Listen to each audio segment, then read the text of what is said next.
قیامت کے وقت تک آئیں گے ان تمام لوگوں میں افضل بنایا.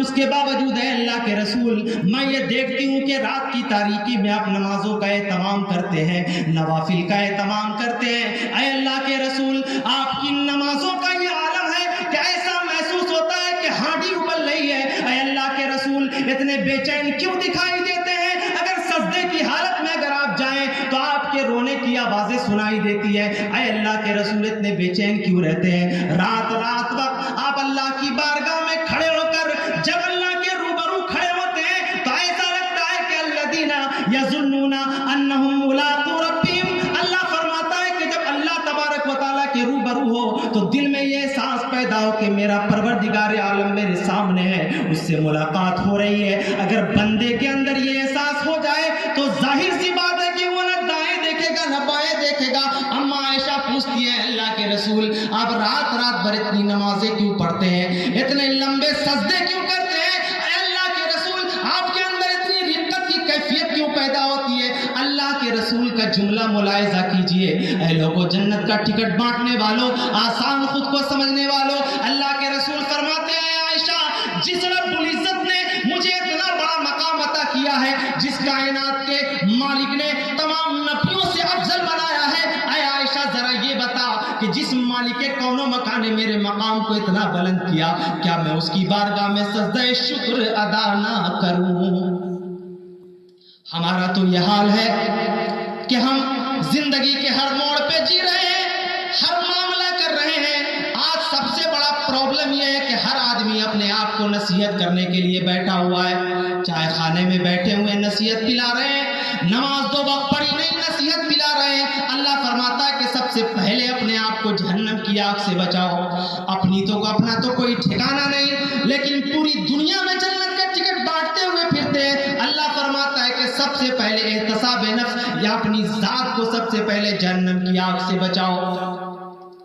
اور جب اس کا پریکٹیکلی ثبوت دیا جاتا ہے تو وہ ایسے دیا جاتا ہے جیسے عام طور پہ زبان آپ منہ میں دیکھیے کہ معمولی گوشت کا ایک لوتھڑا ہے, انسان سمجھتا ہے کہ یہ گوشت کا لوتھڑا ہی تو ہم جو چاہے بول دیں. حضرت ابو بکر صدیق رضی اللہ تعالیٰ راوی کا بیان ہے کہ بیٹھے بیٹھے کبھی اپنی زبان کو نکال کر حضرت خلیفۃ المسلمین خلیفہ اول ابو بکر صدیق رضی اللہ تعالیٰ اپنی زبان کو نکالنے کے بعد زبان سے مخاطب ہوتے, کہتے کہ اے زبان جب تک تو کنٹرول میں رہتی ہے, جب تک تو قابو میں رہتی ہے مجھے اپنے آپ پہ اطمینان رہتا ہے, لیکن تو جیسے ہی بے قابو ہو جاتی ہے مجھے اللہ کے جہنم کا خوف ستانے لگتا ہے. اس لیے کہ نبی کونین نے فرمایا تھا کہ میں نے زیادہ تر لوگوں کو جہنم کے اندر جو جلتے ہوئے دیکھا ہے اسی زبان کی وجہ سے دیکھا. ایک مرتبہ کا واقعہ ہے, حضرت ابو بکر صدیق رضی اللہ تعالیٰ بیٹھے ہوئے ہیں, ایک شخص آیا اور آنے کے بعد برا بھلا کہنا شروع کر دیا. حضرت ابو بکر صدیق کو لان تان کرنا شروع کر دیا. حضرت ابو بکر صدیق بیٹھے ہوئے, اللہ کے رسول سارے منظر کو اپنے قریب سے دیکھ رہے ہیں. کافی دیر اس آدمی کو بولتے ہوئے جب گزر گیا, حضرت ابو بکر صدیق نے کوئی غلط بات نہیں کہی, کوئی غلط جملہ نہیں کہا, صرف ایک یوں ہی جواب دیا. اللہ کے رسول دیکھ رہے تھے, اللہ کے رسول نے اپنا چہرہ پھیر لیا. حضرت ابو بکر صدیق پریشان ہوئے, پوچھا اے اللہ کے رسول, اے اللہ کے رسول کیا بات ہے؟ وہ آدمی مجھے بے عزت کر رہا تھا جب تک آپ دیکھ رہے تھے, گالیاں بک رہا تھا آپ سن رہے تھے, لیکن جیسے ہی میں نے اپنی زبان کھولی ہے آپ نے اپنا چہرہ پھیر لیا ہے. اللہ کے رسول بیان کرتے ہیں اے ابو بکر صدیق جب تک تو خاموش تھا تیری جانب سے فرشتے بول رہے تھے, اور جب تو نے اپنی زبان کھول دی ہے فرشتے واپس چلے گئے. میں جب خاموش رہتا ہوں کسی کی بد کلامی پر, میں جب خاموش رہتا ہوں کسی کی بد کلامی پر, فرشتے میری جانب سے ہمیشہ بول پڑتے ہیں. میرے دوستو اس بات کو یاد رکھنا کہ زندگی میں اگر تم اپنے حالات کو, معاملات کو, سماج کو, معاشرے کو سدھارنا چاہتے ہو تو صرف زبانی جمع خرچ کرنے سے, صرف گفتگو کرنے سے, چائے خانوں میں بیٹھ کر ایک دوسرے کی برائی برائیاں کرنے سے سماج اور معاشرے کو تبدیل نہیں کر سکتے۔ اور ایک بات خاص طور سے موجودہ حالات کے تناظر میں ایک بات کہنا چاہتا ہوں۔ لوگ یہ سمجھتے ہیں کہ صاحب میں نے اپنے بیٹے کو مدرسے میں ڈال دیا، کسی مدرس کے پاس ڈال دیا، اسکول میں ڈال دیا، ہمارے بچے کا کلیان ہو گیا۔ ایسا نہیں، بلکہ کوئی بھی بچہ، کوئی بھی نسل اپنے بزرگوں کی ایکٹیویٹی، اس کی گفتگو، اس کی زبان، اس کے لہجے، اس کے عادات و اطوار کی بنیاد پر بچوں کے اوپر ذہنی طور پہ اثر ہوتا ہے۔ بچوں کو تقریر فرمانے سے زیادہ اگر بچوں کو عملی طور پہ آپ بتائیں گے کہ زندگی کے فلسفے کیا ہیں، بیٹھا کیسے جاتا ہے، اٹھا کیسے جاتا ہے، بات کیسے کی جاتی ہے، تب جا کر کے ہمارے بچے سمجھیں گے، ورنہ نہیں سمجھ سکتے ہیں۔ یہی وجہ ہے کہ ہم اپنے بچوں کو اپنے آپ میں عملی طور پر سمجھاتے نہیں، ان کے ذہنوں میں اسلام داخل نہیں کرتے۔ یہی وجہ ہے کہ پورے ملک ہندوستان کے اندر ہماری بیٹیوں پہ غلط نظر ڈالنے والے بہروپیے، جنہوں نے اس ملک کو چلانے کا ٹھیکہ لے کر کے رکھا ہوا ہے، ہماری نقاب پوش بچیوں کو ٹارگٹ کرتے ہیں، ہماری قوم کی بہو بیٹیوں کی عزت و آبرو سے کھیلتے ہیں، اور ارتداد کے فتنے میں ہماری بچیاں ہچکولے کھانے لگتی ہیں۔ میں کہنا چاہتا ہوں میرے قوم کے نوجوانوں، تمہیں کیا یہ سمجھ میں نہیں آتا کہ آج تمہاری بچیاں غیر مسلم کے ساتھ بھاگ رہی ہیں؟ کیا سمجھ میں نہیں آتا تمہاری بچیوں کو ٹیوشن کے نام پر، تمہاری بچیوں کو کوچنگ کے نام پر بلیک میل کیا جا رہا ہے؟ میں کہنا یہ چاہتا ہوں کہ آج تمہاری بچیاں جن حالات میں کھڑی ہیں، قوموں کی تاریخ پڑھو گے، بڑی بڑی قوم کی ہسٹری پڑھو گے، اس کے اتہاس کو پڑھو گے، تمہیں سمجھ میں آئے گا جب کسی قوم کی بربادی کا وقت آتا ہے، جب کسی قوم کی تباہی کا وقت آتا ہے، جب کسی قوم کو میاں میٹ ہونا ہوتا ہے، تو سب سے پہلے اس قوم کی بہو بیٹیوں کے سر سے عزت کی چادر اتار لی جاتی ہے۔ جب عزت کی چادر اتار لی جائے تو اس قوم کے لوگوں کو اپنی تباہی کا انتظار کرنا چاہیے۔ آج کیا ہے، یہ ٹی وی پہ بیٹھنے والے 2 ٹکے کے لوگ تمہارے بچیوں کے بڑھتے پہ بات کرتے ہیں، کبھی 3 طلاق پہ بات کرتے ہیں، کبھی تمہارے رہن سہن پہ بات کرتے ہیں، کبھی تمہاری مسجدوں کو ٹارگٹ کیا جاتا ہے۔ یہ کیا؟ اس لیے کہ تم نے اسلام کو صرف اپنی زبان تک محدود کر دیا ہے۔ تم نے یہ سمجھا کہ اسلام کا فلسفہ بڑے بڑے اسٹیجوں سے ہم بیان کر لیں گے، اسلام کا فلسفہ ہم جہاں تہاں بیان کر دیں گے، لوگوں سے لڑیں گے، بات کا جواب بات سے دیں گے اور اسلام پھیلتا رہے گا۔ میرے دوستو، اس طریقے سے اسلام نہیں پھیلا۔ نبی کونین کو 40 سال کی عمر میں اللہ تبارک و تعالیٰ نے نبوت کا تاج پہنایا۔ وہ نبی جو ابھی تک باضابطہ طور پر اپنے نبی ہونے کا اعلان نہیں کیا تھا، وہ نبی جس کے اوپر باضابطہ قرآن نہیں اترا، وہ نبی جس کی زبان سے نکلے ہوئے الفاظ ابھی حدیث کی شکل میں نہیں بدلے، وہ نبی جس نے ابھی باضابطہ طور پر لوگوں کو حدیث کی تعلیمات نہیں دی، وہ نبی جو مکہ کی سرزمین پہ ابھی قرآن کی آیتیں نہیں سنائی تھی، وہ نبی جن کی قیادت میں ابھی اذان کی آواز نہیں گونجی تھی، وہ نبی جنہوں نے ابھی شریعت کی روح کو پیش نہیں کی تھی، وہ نبی جنہوں نے ابھی باضابطہ طور پہ پہاڑی پہ کھڑے ہو کر اللہ تبارک و تعالیٰ کی طرف لوگوں کو بلایا نہیں تھا، لیکن کیا شخص تھا، کیا شخص تھا۔ ہے محبت میں وہ طاقت کے بنے سنگ بھی موم، ہے محبت میں وہ طاقت کے بنے سنگ بھی موم، حسن اخلاق سے کافر کو مسلمان کر دے۔ ابھی نبی کونین نے اپنی نبوت کا آغاز نہیں کیا، ابھی لوگوں کو ایک اللہ کی طرف نبی کونین نے دعوت نہیں دی، ابھی قرآن کی آیتیں سنائی نہیں گئی، ابھی بلال حبشی نے مکہ کی چھت پہ چڑھ کے اذان پکارا نہیں ہے، ابھی مکہ کی گلیاں نبی کونین کی آیتوں سے اور ان کی تعلیمات سے گونجی نہیں ہے۔ دیکھنے والا اگر ابو جہل ہے کہتا ہے بہت اخلاق کا مالک ہے، دیکھنے والا اگر ابو لہب ہے کہتا ہے بہت اخلاق کا مالک ہے۔ مکہ کی گلی گلی، مکہ کا چپا چپا نبی کونین کی عادات کی گواہی دے رہا ہے، نبی کونین کو اچھا کہہ رہا ہے، نبی کونین کو سچا کہہ رہا ہے۔ حق تو یہ ہے کہ اگر کسی معاملے میں اتفاق نہ ہو، اگر کسی معاملے میں لوگ متحد نہ ہو، کون انصاف کرے گا؟ ارے بلاؤ محمد کو، وہ سچ بولتا ہے، اگر جب بھی بولتا ہے اپنی زبان سے حق بولتا ہے، کسی کا پکشپات نہیں کرتا۔ اللہ کے رسول ابھی سراپا طور پر لوگوں کے لیے مکمل آئیڈیل ہے، ایک ایسا شخص مکہ کی سرزمین پر جس کی ذات پر، جس کی شخصیت پر، جن کی چھوی پر، جن کے کریکٹر پر کوئی عملی نہیں اٹھا سکتا، وہ صرف اور صرف اللہ رب العزت کے آخری رسول نبی کونین جناب محمد رسول اللہ صلی اللہ علیہ وسلم پر لوگوں کا مکمل طور سے اتفاق ہے۔ یہ کم بڑی بات ہے؟ یہ کم بڑی بات ہے؟ اسی لیے میں کہنا چاہتا ہوں ایک جملہ انوائٹڈ قوما میں نوٹ کیجئے گا کہ اگر بہترین معاشرہ بنانا چاہتے ہو تو تمہیں ایک بہترین انسان بننا پڑے گا، اور جو بہترین انسان نہیں ہو سکتا، میں اس اسٹیج سے جمیل اختر شفیق پورے شعور کے ساتھ یہ کہنا چاہتا ہے کہ جو بہترین انسان نہیں ہو سکتا وہ بہترین مسلمان نہیں ہو سکتا۔ بہترین مسلمان بننے سے پہلے بہترین انسان بننا ضروری ہے۔ اللہ کے رسول نے نبوت کا آغاز نہیں کیا ہے، لیکن ان کے کریکٹر پر کوئی عملی نہیں اٹھا سکتا، ان کی زبان کو کوئی نہیں کہہ سکتا کہ یہ غلط ہے، بلکہ حق تو یہ ہے کہ حضرت ابو ذر غفاری رضی اللہ تعالیٰ مشہور صحابی رسول ہے، ان کو جب معلوم ہوا کہ مکہ کی سرزمین پہ ایک شخص آیا ہے جو لوگوں کو ایک اللہ کی طرف بلاتا ہے، ایک کلمے کی طرف بلاتا ہے، ایک ایسی ذات کی طرف بلاتا ہے جو یہ کہتا ہے کہ اس ذات کے علاوہ دنیا میں کوئی ذات نہیں ہے جس کے سامنے سر خم کیا جائے، اپنے بھائی سے کہا کہ ذرا جاؤ تو دیکھو، جیسے آج لوگ کرتے ہیں جاسوسی میں، دیکھ تو ذرا دیکھ اس کو کیا کر رہا ہے، دیکھ تو۔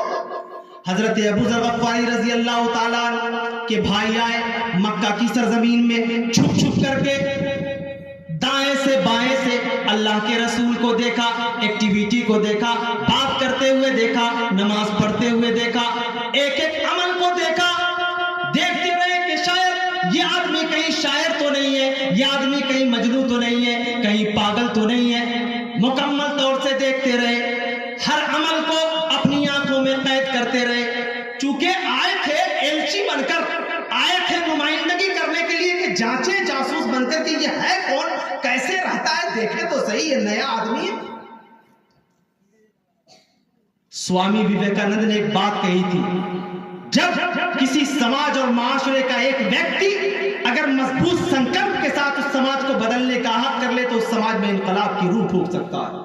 علامہ اقبال نے کہا تھا، افراد کے ہاتھوں میں ہے اقوام کی تقدیر، افراد کے ہاتھوں میں ہے اقوام کی تقدیر، ہر فرد ہے ملت کے مقدر کا ستارہ۔ آئے ہیں اللہ کے رسول کی ایکٹیویٹی کو دیکھنے، اللہ کے رسول کے عمل کو دیکھنے کے کیسے رہتے، خامیاں ڈھونڈنے کے لیے آئے ہیں۔ ایک اچھا خاصا وقت مکہ کی سرزمین میں گزارا، اللہ کے رسول کے ایک ایک عمل کو دیکھا، واپس گئے، قبیلے کے لوگ دوڑے ہوئے آئے کہ ضرور کوئی نئی خبر لے کے آیا ہوگا، خامیاں بتائے گا اور اس کی غلط چیزوں کی رپورٹ کرے گا۔ جمع ہوئے، بے تابی کا عالم، سبھی جتنے بھی رئیس، امیر، کبیر، مضبوط ترین لوگ تھے وہ اکٹھے ہو گئے اور پوچھنے لگے کہ بتاؤ مکے سے کیا خبر لائے ہو۔ آہا، کیا خوبصورت جملہ ہے اور کیا بلیغ جملہ ہے۔ کہتے ہیں رأیتہ یامر بمکارم الاخلاق وکلاما ما هو بالشعر، میں نے اپنی جاگتی ہوئی آنکھوں سے دیکھا کہ وہ شخص جو زبان سے بولتا ہے اس کی زبان سے نکلے ہوئے الفاظ کسی شاعر کا کلام نہیں ہے کہ تم یوں ہی جھٹلا دو گے، جس کے بارے میں قرآن کہتا ہے کہ الشعراء یتبعهم الغاوون الم تر انہم فی کل وادی یہیمون، یہ شعراء کی جماعت بھٹکی ہوئی ہوتی ہے اور الگ الگ وادیوں میں گھومتی رہتی ہے۔ کہتے ہیں میں نے اپنی جاگتی ہوئی آنکھوں سے دیکھا کہ رأیتہ یامر بمکارم الاخلاق، میں نے اپنی آنکھوں سے دیکھا کہ وہ شخص اپنی زبان سے مکارم اخلاق کی تعلیم دیتا ہے، انسانیت کی تعلیم دیتا ہے، مانوتا کی تعلیم دیتا ہے، لوگوں کو جوڑنے کی تعلیم دیتا ہے، محبت کی تعلیم دیتا ہے، ایکتا کی تعلیم دیتا ہے، اخوت کی تعلیم دیتا ہے، اور وہ کلام ما ہوا بالشعر، جو اس کی زبان سے جو الفاظ نکلتے ہیں وہ شاعری نہیں ہے، ضرور کوئی دوسرا کلام ہے، یہ کوئی الہامی کلام معلوم ہوتا ہے۔ یہ خصوصیت انسان اپنے اندر اگر پیدا کرے تب معاشرے کو بدل سکتا ہے۔ آج دیکھیے کیا ہے، ہم اپنے بچوں کو سگریٹ پیتا ہوا دیکھیں تو ہمیں غصہ اٹھتا ہے، کھینی کھاتے ہوئے دیکھیں تو غصہ اٹھے، نشہ کرتے ہوئے دیکھیں تو غصہ اٹھے، اور آپ جا کر کے آم کے درخت کے نیچے بیٹھ کر کے منہ پہ چادر ڈال کے گاجا کھینچے تو آپ کو برا نہ لگے، خوب کھینچ رہے۔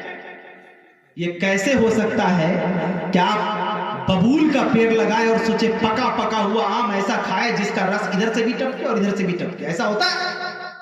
یہ تو حماقتوں کی بستی ہو جائے گی بھائی، اور حماقت کی سوچ ہو جائے گی۔ آج بچوں کو کنٹرول کرنا، بچوں کو سنبھالنا سب سے بڑا چیلنج ہے، سب سے بڑا چیلنج۔ آپ کہتے ہیں مولانا کا مدرسے کا مدرس بگاڑ دیا، آپ کہتے ہیں مولانا نے بگاڑ دیا، میں اپنے 17-18 سال کے تدریسی، فکری اور نظریاتی تجربات کی روشنی میں کافی منتھن چنتن کے بعد یہ بہت شعور کے ساتھ یہ بات کہنا چاہتا ہوں کہ جس کا گارجین اپنے بچوں کے لیے ایکٹیو نہیں ہے، آپ دنیا کی بڑی سے بڑی یونیورسٹی میں ڈال دو، آپ کا ماحول اچھا نہیں ہے، آپ کا بچہ اچھا نہیں ہے۔ اللہ کے رسول نے سماج اور معاشرے کو بدلنے کے لیے سب سے پہلے اپنے آپ کو پریکٹیکلی اسٹرانگ کیا، اپنے آپ کو عملی اعتبار سے اتنا مضبوط کیا۔ اور میں آپ کو بتاؤں، بچوں کی جو آنکھیں ہوتی ہیں نا، وہ سی سی ٹی وی کیمرے سے زیادہ مضبوط ہوتی ہے۔ سائیکلوجی بتا رہا ہوں۔ میرا ایک دوست تھا کلکتہ کی سرزمین میں، 8 سال کی عمر میں میرے ساتھ پڑھتا تھا۔ گفتگو ہونے لگی۔ میں یہ باتیں اس لیے کہہ رہا ہوں کہ کبھی کبھی بڑی بڑی چیزیں بڑے بڑے حوالوں سے جو سمجھ میں نہیں آتی، وہ چھوٹی چھوٹی باتیں سمجھ میں آتی ہیں۔ لٹریچر کا آدمی ہوں، ذہن میں بہت ساری چیزیں محفوظ ہے۔ وہ لڑکا ایک روز رات کی تاریکی میں 8 بجے 9 سال کی عمر، رات کے وقت میں ہم لوگ 10-11 بجے بات کر رہے ہیں، وہ سرگوشی میں گفتگو کر رہا ہے۔ وہ کہتا ہے کہ میرا جی چاہتا ہے، یہ جو باپ لوگ ہیں نا، بہت غور سے سنیے گا، بہت غور سے سنیے گا، میرا جی چاہتا ہے کہ میں کبھی کہیں سے رنج کا انتظام لوں اور اپنے باپ کے پیٹ میں گھسے دوں۔ رونگٹے کھڑے ہو جاتے ہیں جملے کو سننے کے بعد، رونگٹے کھڑے ہو جاتے ہیں۔ میں نے اس سے پوچھا کہ کیا مسئلہ ہے، کیوں چاہتے ہو؟ کہنے لگا میرا باپ میری ماں کو بہت زیادہ بے عزت کرتا ہے، گالی دیتا ہے، گالم گلوچ کرتا ہے، لاٹھی سے مارتا ہے، اور کبھی کبھی تو گھر میں بند کر دیتا ہے۔ میری چھوٹی چھوٹی انگلیاں، میرے پیر چھوٹے چھوٹے، بدن میں طاقت تو نہیں ہے کہ اپنے باپ سے لڑ سکوں، لیکن میرا جی چاہتا ہے کہ میں ان کے پیٹ میں رت ڈال دوں۔ وہ لوگ کہاں ہیں جو اپنی مردانگی صرف اپنی بیویوں کے پاس دکھاتے؟ یہ بات جان لیجئے کہ اگر آپ نے اپنی بیویوں پہ اپنے بچوں کی موجودگی میں ہاتھ اٹھایا تو پریکٹیکل بات بتا رہا ہوں کہ آپ اپنے بچوں کی نظروں میں سب سے بڑے ظالم کہلائیں گے۔ کل ہو کر کے وہ بچہ پوری سمپیتھی اگر اس کی ماں کے ساتھ اگر جڑ جاتی ہے جوان ہونے کے بعد، اور آپ کہتے ہو کہ میرا بچہ مجھے اس پہ دھیان نہیں دیتا، وہ بدماش ہو گیا، ظالم ہو گیا، تمہاری زبان تو میٹھی ہے نہیں؟ تم اپنی زبان سے اپنی بیوی کو جس کو محبت کا پیکر بنا کر کے لائے ہو، نبی کونین نے آخری خطبہ فرمایا تو فرمایا استوصوا بالنساء خیر، اللہ اکبر۔ آخری وقت میں جب انسان کے چل چلاؤ کا وقت ہوتا ہے تو اس کی زبان سے جو نکلے ہوئے الفاظ ہوتے ہیں نا، وہ بہت قیمتی ہوتے ہیں، بہت مہتو رکھتے ہیں۔ جب اس وقت آخری رسول جناب محمد الرسول اللہ صلی اللہ علیہ وسلم جب فرما رہے ہیں کہ اپنی عورتوں پہ رحم کرو، بھلائی کرو، تو کوئی معمولی بات ہے؟ اپنے بچوں کی موجودگی میں اپنی بیویوں کو ڈانٹ پھٹکار بند کرو میرے دوست۔ اگر پریشانی ہے اپنی زبان پہ کنٹرول کرو، ورنہ کل ہو کر کے یہ بچے اسی فرسٹریشن کو نکالنے کے لیے سائیکولوجیکل، کل ہو کر کے وہ بچہ اپنے ہاتھ میں ہتھیار اٹھا رہے ہیں۔ وہ جو غصہ اور وہ جو اس کے اندر نیگیٹو چیز، نکاراتمک سوچ اس کے اندر آئی ہے، وہ کہیں نہ کہیں کسی نہ کسی صورت میں باہر آئے گی۔ پوری دنیا کے بڑے بڑے مافیاؤں کی تاریخ پڑھ لو، تمہیں یہ سمجھ میں آئے گا کہ اس کے بچپن میں کوئی نہ کوئی ایسی گھٹنا، کوئی نہ کوئی ایسا حادثہ ہوا ہے جس نے اس کو اس مافیا کی طرف اور اس کرائم کی طرف اس کو دھکیل دیا۔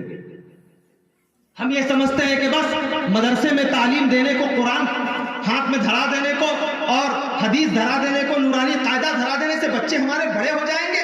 بچے ایسے بڑے نہیں ہو سکتے۔ ہمارا تو حال یہ ہے کہ ہم نماز پڑھ رہے ہیں، روزہ رکھ رہے ہیں، کیا پڑھ رہے ہیں، کیوں پڑھ رہے ہیں، یہ نہیں معلوم۔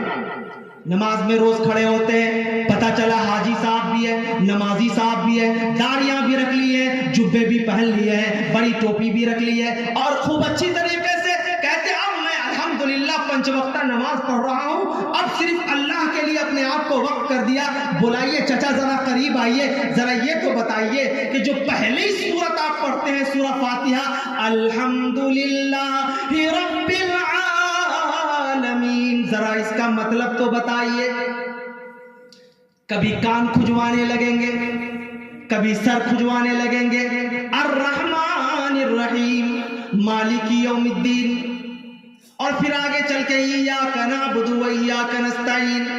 یہ کوئی معمولی سلوگن نہیں ہے، یہ اللہ تبارک و تعالیٰ کی تعریف کرنے کے بعد اس مالک سے دعا کرنا ہے۔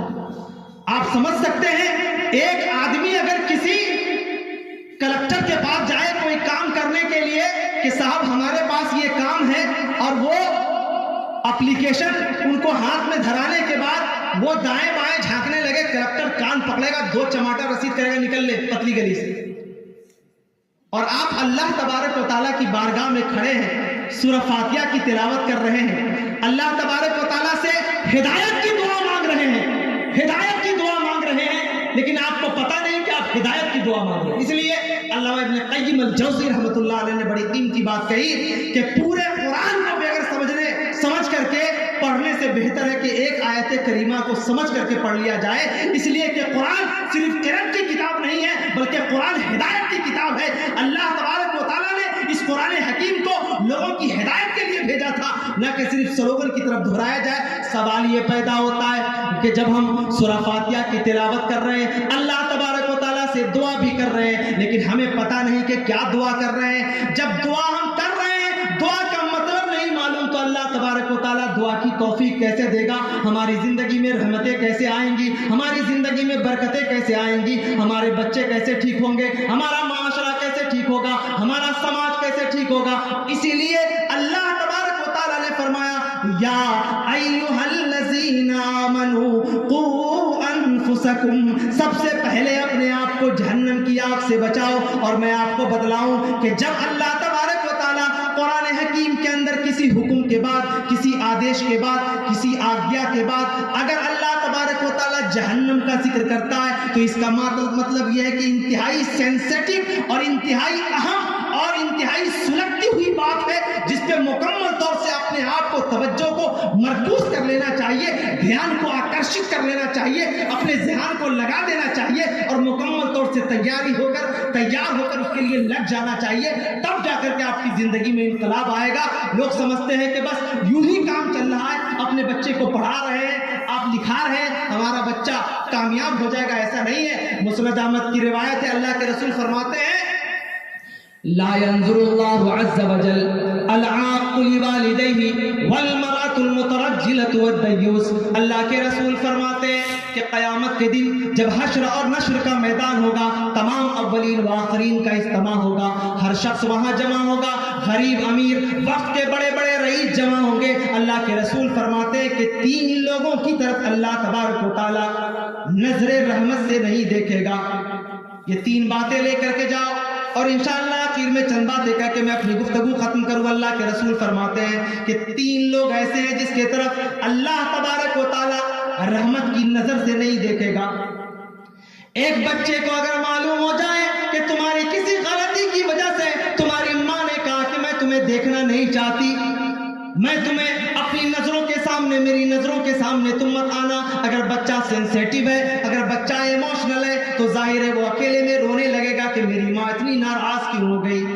ایک چھوٹا سا رشتہ جو زمین پہ آنے کے بعد طے ہوتا ہے، مرنے کے بعد ختم ہو جاتا، وہ چھوٹا سا رشتہ جس میں ملنا بھی ہے، بچھڑنا بھی ہے، کبھی اسی کا جنازہ اٹھا کے آپ قبر کی آغوش میں ڈال دیتے ہیں۔ ایسے رشتے کے بارے میں آپ کا معاملہ یہ آپ جانتے ہیں کہ یہ میری ماں ضرور ہے، اس نے پیدا ضرور کیا ہے، لیکن ایک نہ ایک دن ایسا آئے گا کہ موت کا فرشتہ آئے گا، میری ماں کی روح قبض کر کے لے جائے گا، اور میں جس ماں کی گود میں کھیلا کرتا تھا اسی ماں کا جنازہ اٹھا کر کے میں قبرستان کی طرف لے جاؤں گا۔ جب وہ ماں ناراض ہو جائے، جب وہ ماں غصے میں ہو جائے، تو بیٹا پریشان، بیٹی پریشان۔ لیکن ذرا سوچئے، جو اللہ رب العزت جو ہمیں کھانا دے رہا ہے، آکسیجن فری میں دے رہا ہے، ہوائیں فری میں دے رہا ہے، پتے فری میں دے رہا ہے، زندگی کی سانسیں فری میں چل رہی ہیں، اگر مولانا عبداللہ صاحب اسحاق ندوی صاحب اگر کوئی معمولی احسان کر دے، جس کے اوپر احسان کیا گیا، پوری زندگی احسان کو یاد رکھتا ہے، اپنی نظریں جھکائے ہوئے بات کرتا ہے، احترام سے ملتا ہے، محبت سے ملتا ہے۔ لیکن ذرا سوچو، جس اللہ تبارک و تعالیٰ کی ساری عنایتیں ہیں، اللہ کے رسول فرماتے ہیں کہ 3 لوگوں کی طرف اللہ تبارک و تعالیٰ قیامت کے دن رحمت کی نظر سے نہیں دیکھے گا۔ العاق لوالدیہ، ماں باپ کا نافرمان۔ ظاہر ہے بچوں کو اگر فرما بردار بنانا چاہتے ہیں تو آپ کو اپنی زبان پہ کنٹرول کرنا پڑے گا، اپنے آپ کو بہتر کرنا پڑے گا. اس لیے قرآن حکیم کا پہلا ٹکڑا بتاتا ہے کہ تم اپنے آپ کو عملی اعتبار سے اسٹرانگ کرو. اللہ کے رسول فرماتے ہیں ماں باپ کا نافرمان.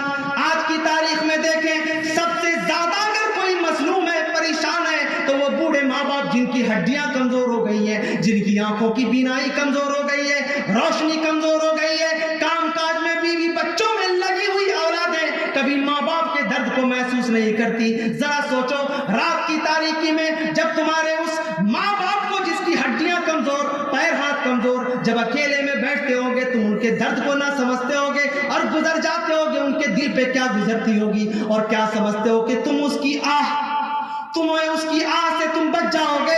حق تو یہ ہے کہ لوگ کہتے ہیں کہ ماں باپ کا نافرمان اللہ تبارک و تعالیٰ کی بارگاہ میں بہت زیادہ اس کے لیے عذاب ہے. لیکن میں یہ کہنا چاہتا ہوں موطا امام مالک کی ایک روایت کے مطابق ماں باپ کا نافرمان قیامت کے دن جو ہوگا سو ہوگا، لیکن اللہ کے رسول فرماتے ہیں کہ اسے جہنم، اور جہنم تو خیر دنیا بھی اس کی تباہی کا منظر دیکھ لیتی ہے. میرے دوستو آج کل کی تاریخ میں سب سے زیادہ اگر مظلوم کوئی قوم ہے، کوئی جماعت ہے تو ماں باپ. رات کی تاریکی میں بیوی کے ساتھ بیٹھے ہوئے بوڑھے ہو گئے. میں بھی چند دن پہلے پتا چلا کہ ایک آدمی کی طبیعت خراب ہے، میں گیا عیادت کرنے کے لیے. ایک بوڑھا آدمی 6 فٹ کا آدمی جو کبھی مضبوط تھا، قوت اور توانائی اس کے پاس موجود تھی. میں نے دیکھا کہ بکری کے بغل والے گھر میں بیچارہ پوال پہ گرد و غبار میں لپٹا ہوا سویا ہوا ہے. پختہ گھر میں اس کے بچے سو رہے ہیں، اس کی پوتیاں سو رہی ہیں، اس کے پوتے سو رہے ہیں، اور وہ آدمی جس نے خون پسینہ ایک کر کے اپنی زندگی لگا دی اپنے بچوں کو سینچنے میں، پتہ نہیں کن کن لوگوں کے سامنے ہاتھ پھیلایا، کن لوگوں کی ڈانٹیں سنی، کن لوگوں کی پھٹکاریں سنی، دنیا کی کتنی ذلتیں، پریشانیاں، اذیتیں اور کن کن کٹھور پریشانیوں سے گزر کر اپنے بچے کو بنایا. جب وہ بچہ بڑا ہو جاتا ہے تو سوچتا ہے کہ یہ گھر کا سب سے بیکار، گھر کی سب سے بیکار چیز ہے، کنارے رکھ دو.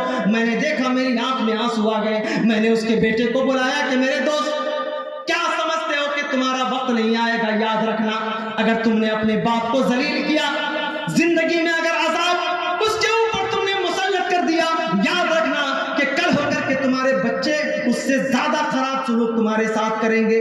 ذرا سوچو رات کی تاریکی میں میاں بیوی بوڑھے ہیں، بات کر رہے ہیں کہ میرے بچے نے یہ کہہ دیا، دوا کے لیے پیسے نہیں ہیں، میرا چشمہ ٹوٹ گیا ہے، کیسے بولوں کہیں میرا لال ناراض نہ ہو جائے. اللہ اکبر. جس لال کو اپنے جگر کا ٹکڑا بنا کے رکھا تھا، جس لال کو کبھی دھوپ کی تپش میں جا رہے ہیں، بیٹے نے کہا کہ ابو میرے پیر جل رہے ہیں، باپ کے بھی پیر ننگے ہیں، پیر باپ کا بھی جل رہا ہے. باپ نے اپنے پیر کے جلنے کا انتظار نہ کیا، باپ نے اپنے پیر کی ٹیس کو بھول کر اپنے بیٹے کو گود میں اٹھاتا ہے، کاندھے پہ لاتا ہے اور اس چلچلاتی ہوئی دھوپ میں اتنی سخت دھوپ کا مقابلہ کرتے ہوئے اپنے بیٹے کو لے جا رہا ہے. آج بیٹا ہے کہ اپنے باپ کا چشمہ بنانے کے لیے اور اس کی خبر خیریت پوچھنے کے لیے بھی اس کو موقع نہیں. اللہ اکبر. جلا کر خون سارا جسم کا پیسہ کماتا ہے، جلا کر خون سارا جسم کا پیسہ کماتا ہے، بڑی مشکل سے کوئی باپ اپنا گھر چلاتا ہے، بنا کر اپنے بیٹے کو بڑا افسر زمانے کا، وہ بوڑھا شہر میں کیوں آج تک رکشہ چلاتا ہے. اللہ کے رسول فرماتے ہیں کہ جو ماں باپ کا نافرمان ہے، اللہ تبارک و تعالیٰ کل قیامت کے دن اس کے اوپر نظر رحمت نہیں ڈالے گا. ذرا سوچو جس روز یہ احساس ہو جائے قیامت کے دن اگر کوئی شخص ایسے وقت میں جب کوئی چیز اس کو کام نہیں آنے والی، اگر اللہ بھی اس کی طرف رحمت کی نظر سے نہ دیکھے تو ایسے نافرمان بیٹوں کا کیا حال ہوگا. اللہ کے رسول فرماتے اور ایسی عورتیں بھی جو مردوں کی نقل کرتی ہوں. آج کل دیکھو طرح طرح کے ڈیزائن کی چیزیں، یہ جینس ہے، یہ پینٹ ہے، یہ شرٹ ہے، یہ گھگرا ہے، یہ پگڑا ہے، یہ ڈھگرا ہے، یہ دھگرا ہے، پتہ نہیں کون کون لباس ہے.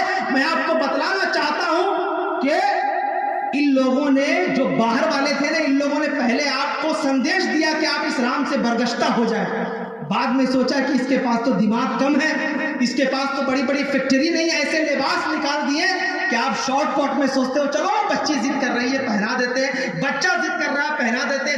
حد تو یا حال یہ ہے کہ آج کل کا نوجوان ایسا جینس پہنتا ہے صاحب، ایسا جینس پہنتا ہے کہ اگر بدقسمتی سے کوئی شخص اس کے پیچھے کھڑا ہو جائے، وہ رکوع میں جائے تو وہ رکوع میں جاتا ہے اور پیچھے سے پورا ہاوڑا گھاٹ دکھائی دیتا ہے۔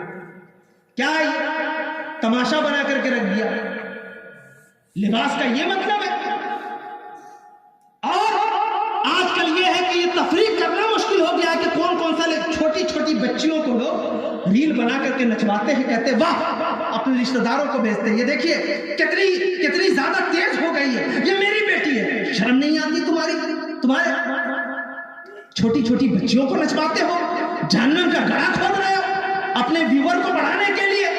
یہ سارے ویور کل ہو کر کے مجرموں کے صف میں کھڑے ہوں گے اور تم اللہ کی بارگاہ میں جہنم کے حقدار قرار پاؤ گے، تمہیں اندازہ نہیں ہے۔ بچوں کی تصویروں کی نمائش باضابطہ طور پر عرب کے بڑے علماء نے حرام قرار دیا۔ بچیوں کی تصویریں، چھوٹی چھوٹی تصویریں کپڑے پہنا کر کے آپ بھیجتے ہو۔ آپ دنیا کو نہیں سمجھتے، کبھی گہری نظر سے دیکھو، تمہاری بچیوں کو ننگا کرنے کے لیے یہ اسٹائلش لباس بازاروں میں رکھ دیے گئے، تمہارے